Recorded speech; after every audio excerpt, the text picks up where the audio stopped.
Chapter 5. 3 days after my arrival, walking out of curiosity to the northeast coast of the island, I observed at some distance in the sea something that looked like a boat overturned. I pulled off my shoes and stockings, and wading 200 or 300 yards, I plainly saw it to be a real boat, which I supposed might be some tempest have been driven away from a ship.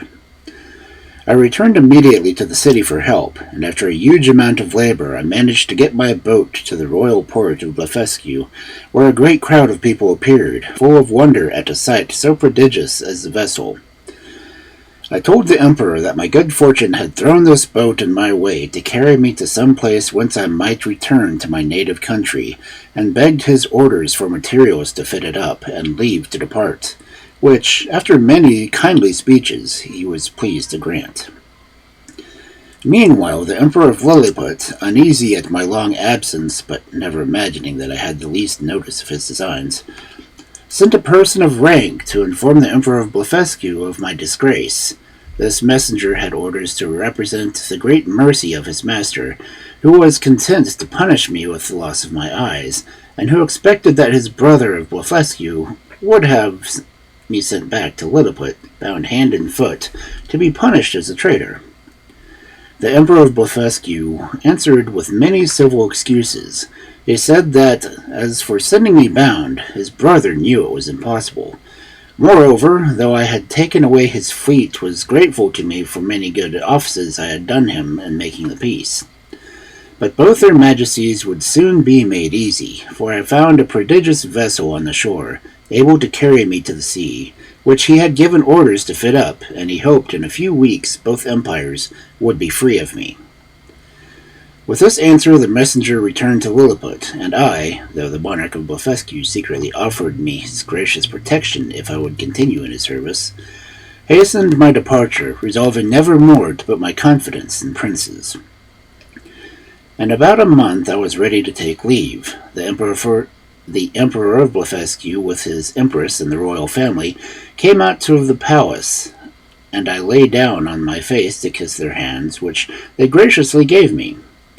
His Majesty presented me with 50 purses of sprugs, their greatest coin in gold, and his picture at full length, which I immediately put into one of my gloves to keep it from being hurt. Many other ceremonies took place at my departure. I stored the boat with meat and drink, and took 6 cows and 2 bulls alive, with as many ewes and rams, intending to carry them into my own country, and to feed them on board.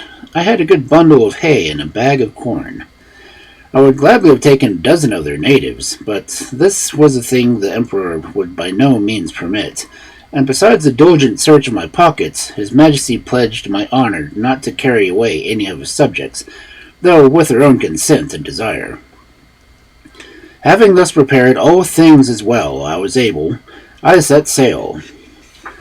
When I had made 24 leagues, by my reckoning, from the Isle of Blefuscu, I saw a sail steering to the northeast.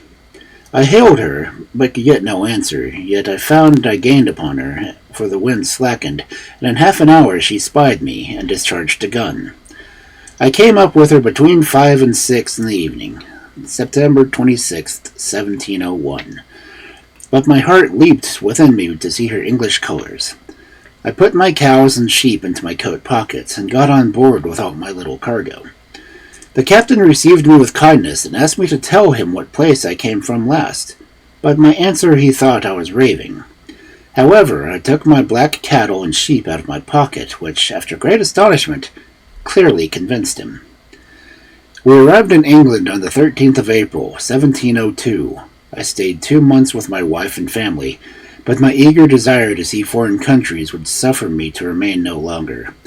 However, while in England, I made great profit by showing my cattle to persons of quality and others, and before I began my second voyage, I sold them for £600.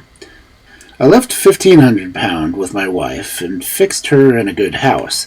Then, taking leave of her and my boy and girl, with tears on both sides, I sailed on board the Adventure.